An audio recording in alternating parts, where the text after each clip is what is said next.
Hello, everyone. This is Old School from WhatTheBuck.net, reporting to you live from what we're calling now Studio 76. I was not able to go to the morning practice today. I didn't plan on going to any practices today. I was supposed to be back in my normal job, but a couple things have happened that triggered me going to the practice this afternoon, so I figured I'd report on the practice this morning as well. Basically going off the information I got from the Tampa Bay Times, or the St. Pete Times, rather, as well as Pewter Report and some other strong publications in this area.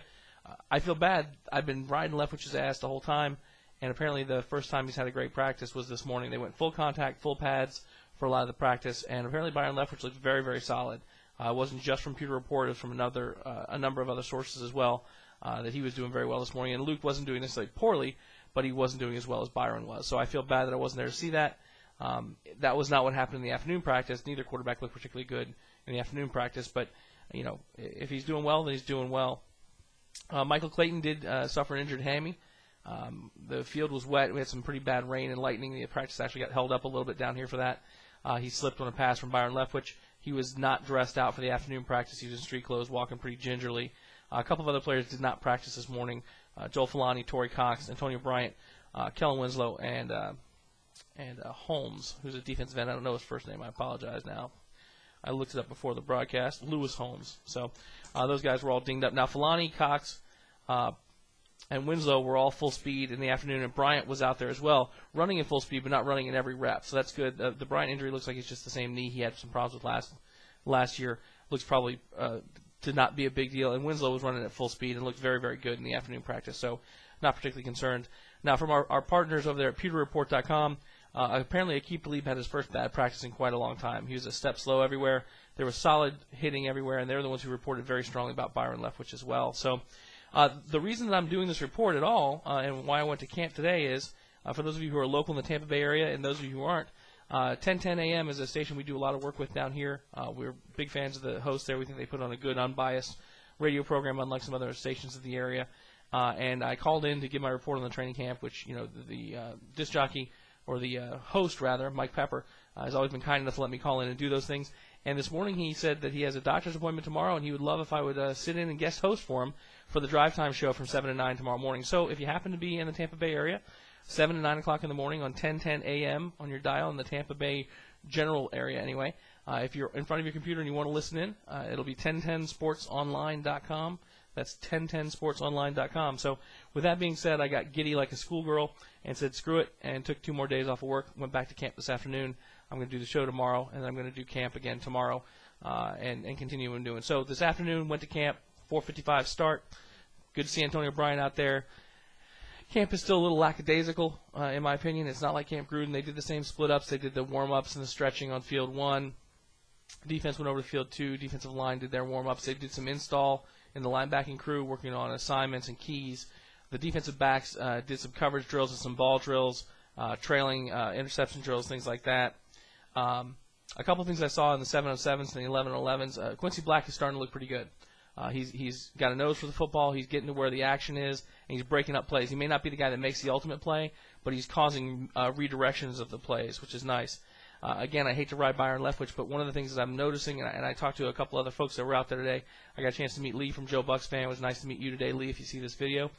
Byron Leftwich, along with his other annoying slowness that I've been talking about, and again, this is no condemnation of Byron, obviously a pro football player, but the padding of the football. Now, I know everyone wants to point to that because they all watch Any Given Sunday, and it's like a big deal, but the problem with padding the football the way Byron Leftwich does is because his windup is so slow.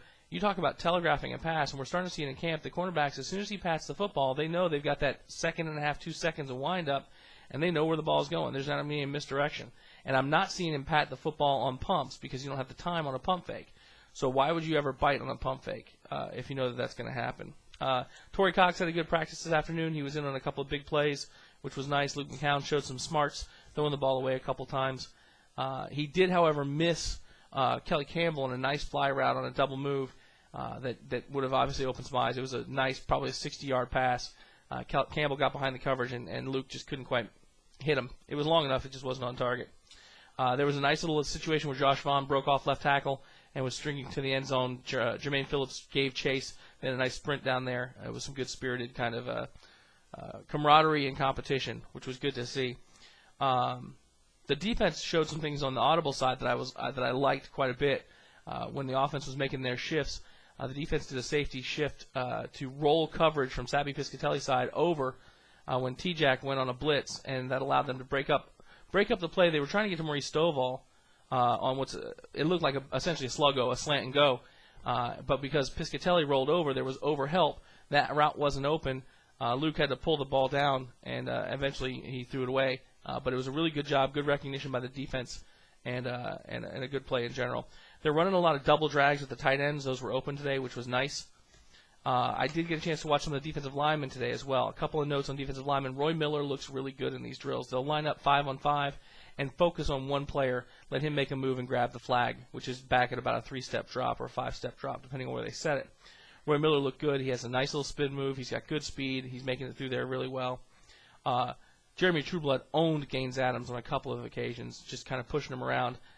That's not to say Gaines isn't doing well, but in this particular drill, he got owned pretty solid by Jeremy Trueblood. Dre Moore's got to get hands off him. He's getting in there, but a lot of the defensive line work is getting hands off of you so you can get leverage and get past that offensive lineman. And Dre Moore's not getting those hands off him. They spend a lot of time working on hand work, and Dre Moore's got to focus on that if he's going to get through that offensive line, because these are defenders sometimes that they're doing these drills with. When they get against an offensive line, the offensive line guys are mauling them. In this case it was. And Jarrett Bowie, obviously we have a soft spot because he called in the show. Good local guy. He's making all the right moves. I just don't think he's trusting him yet. He made 2 extra moves today. He was already past the offensive lineman. He just needs to dip the shoulder, make the corner, and cut through. Because once you get that offensive lineman back on his heels, and you've got the edge from that side, he's coming from the right side, just get underneath him, get around him, and make your cut to the quarterback, or in this case the flag.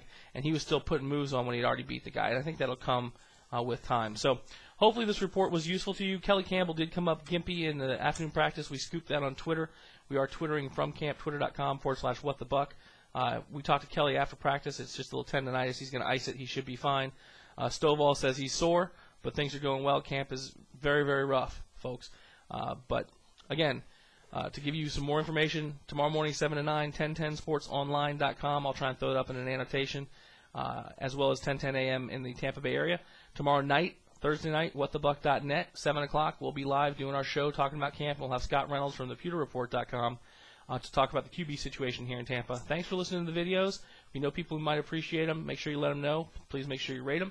And we'll get back to you on the next video.